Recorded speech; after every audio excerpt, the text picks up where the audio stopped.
Bem, ainda sobre a locação celebrada por tempo determinado. O artigo 573 diz que a locação por tempo determinado cessa de pleno direito findo o prazo estipulado, independentemente de notificação ou aviso. Ou seja, tem prazo certo? Chegou-se ao termo final, o contrato está automaticamente extinto. Ou seja, o locatário deverá procurar o locador para devolver a coisa que lhe foi cedida. E o locador terá o direito de procurar o locatário e exigir a entrega daquele bem objeto da locação. Não há necessidade, nesses casos, de prévia notificação ou aviso, porque o contrato é muito claro ao definir o termo final do ajuste. Se o contrato se vence em 30 de novembro, a partir do dia 1º de dezembro, o locador está autorizado a requerer a devolução da coisa e o locatário autorizado a procurar o locador para lhe devolver o bem.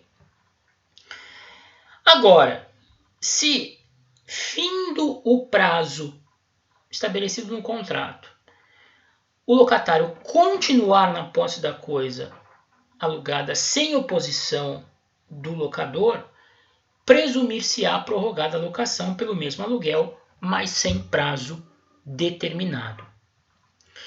Essa regra é bastante interessante. A despeito de, no artigo 573, o legislador afirmar categoricamente que a locação cessa de pleno direito quando celebrada por prazo determinado,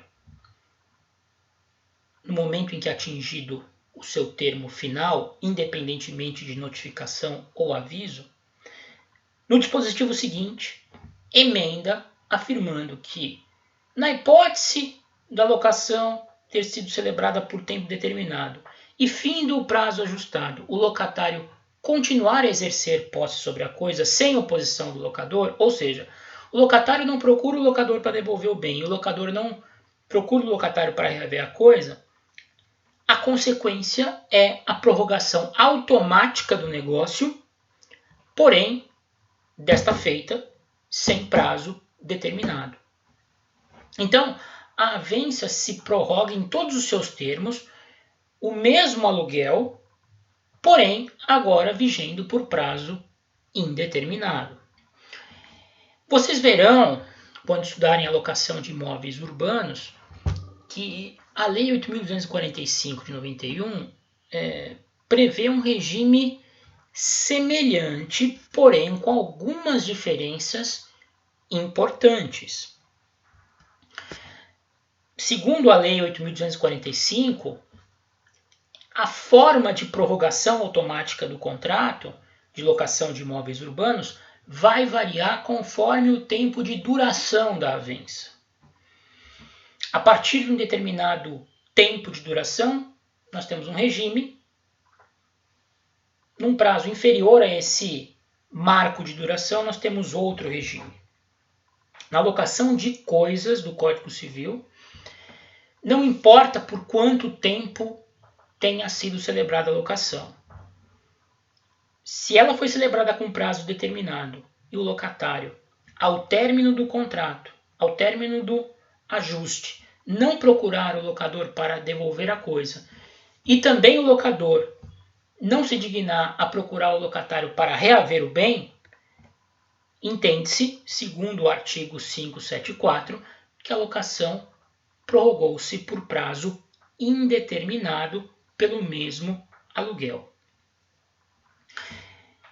Bom, se prorrogou por prazo indeterminado, a essa locação, inicialmente celebrada com prazo certo e que depois se estendeu sem termo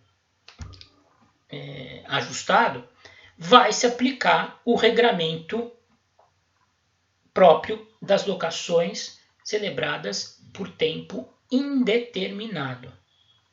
Então, as locações celebradas por tempo indeterminado e aquelas que, embora tenham sido ajustadas inicialmente por termo certo, mas que se prorrogaram por tempo indeterminado nos moldes do artigo 574, passam a ser regidas pelo artigo 575. Então, o artigo 575 estabelece o regime que vigora para as locações vigentes por prazo indeterminado. Tenham sido elas celebradas originalmente por prazo indeterminado ou tenham elas se convertido em locações por prazo indeterminado em função da ocorrência daquela situação descrita no artigo 574. Muito bem. E o que prevalece para as locações celebradas vigentes por prazo indeterminado? Diz lá o legislador: se notificado o locatário não restituir a coisa, pagará, enquanto a tiver em seu poder, o aluguel que o locador arbitrar e responderá pelo dano que ela venha a sofrer, embora proveniente de caso fortuito. Se o aluguel arbitrado for manifestamente excessivo, poderá o juiz reduzi-lo, mas tendo sempre em conta o seu caráter de penalidade. Bem, então imaginemos um caso em que ocorra a alocação de um veículo entre dois amigos sem prazo fixado no contrato. Prevê-se no contrato uma remuneração pela sessão diária do uso da coisa de R$200. Então o aluguel é fixado à razão de R$200 por dia. E não há prazo de validade desse negócio. Não há prazo certo para a locação. Muito bem. Sendo assim, a qualquer momento, o locador poderá notificar o locatário da sua intenção de não mais prosseguir na avença.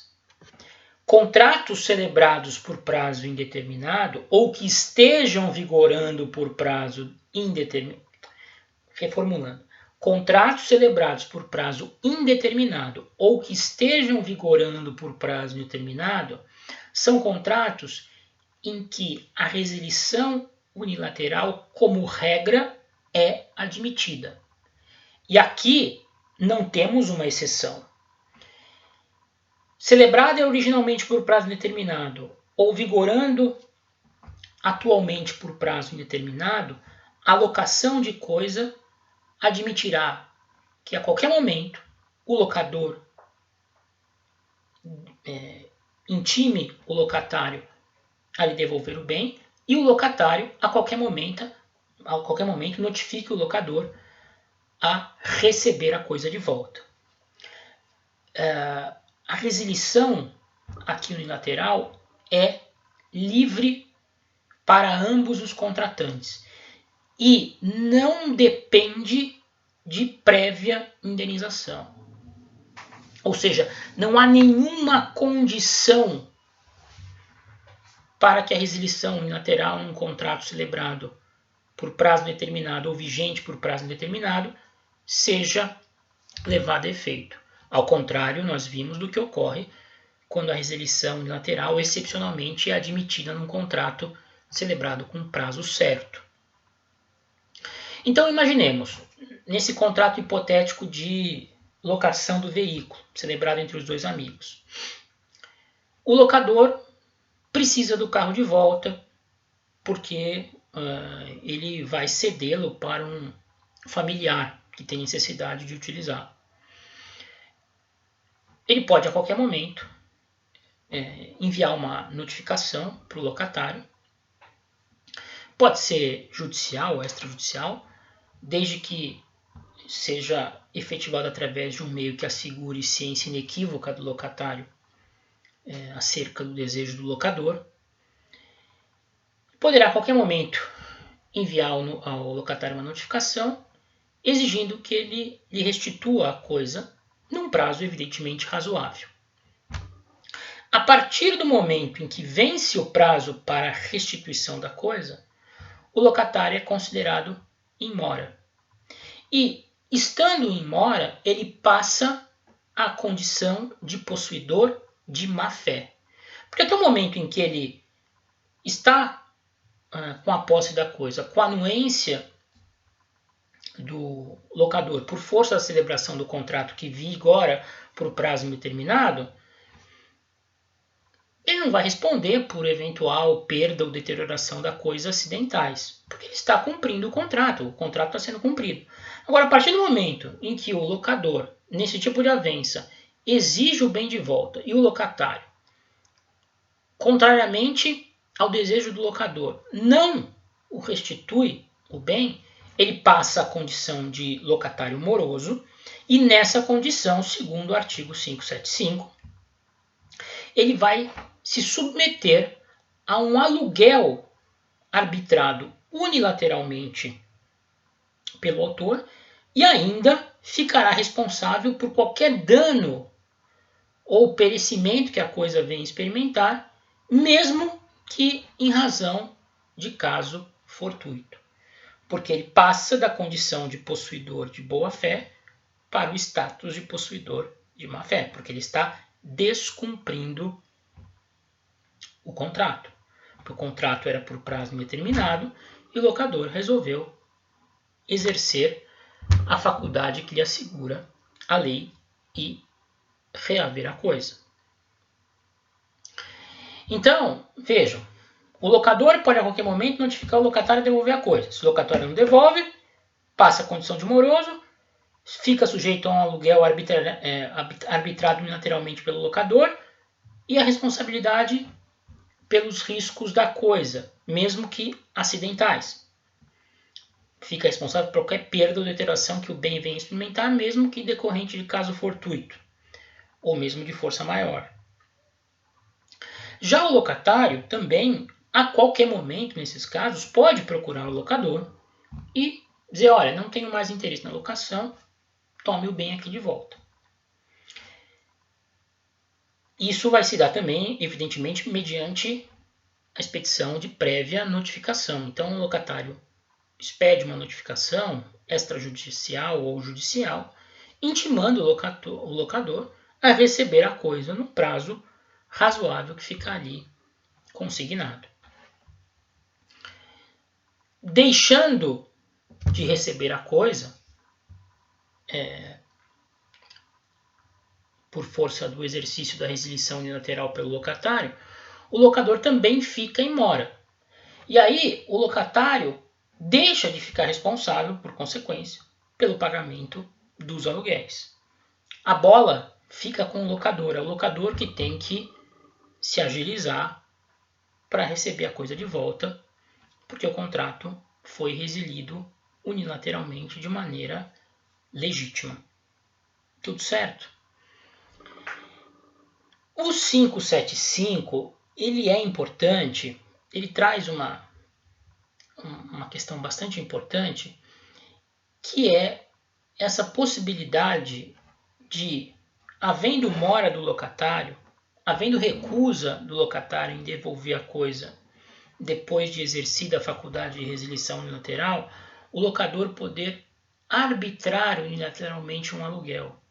Ou seja, o locador pode, na notificação encaminhada ao locatário para que ele devolva a coisa, dizer o seguinte, olha, você tem 24 horas para me devolver o carro. Caso você não devolva, o aluguel, que era de 200, passa para 400. Vejam, um arbitramento unilateral de aluguel é uma espécie de aluguel sanção, que visa punir o locatário pelo atraso em devolver a coisa.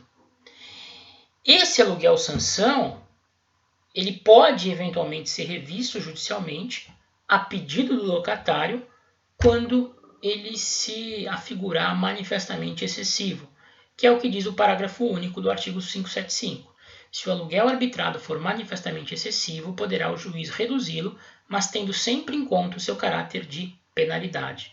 Ou seja, a redução nunca deverá perder de vista o fato do aluguel constituir uma penalidade nesses casos.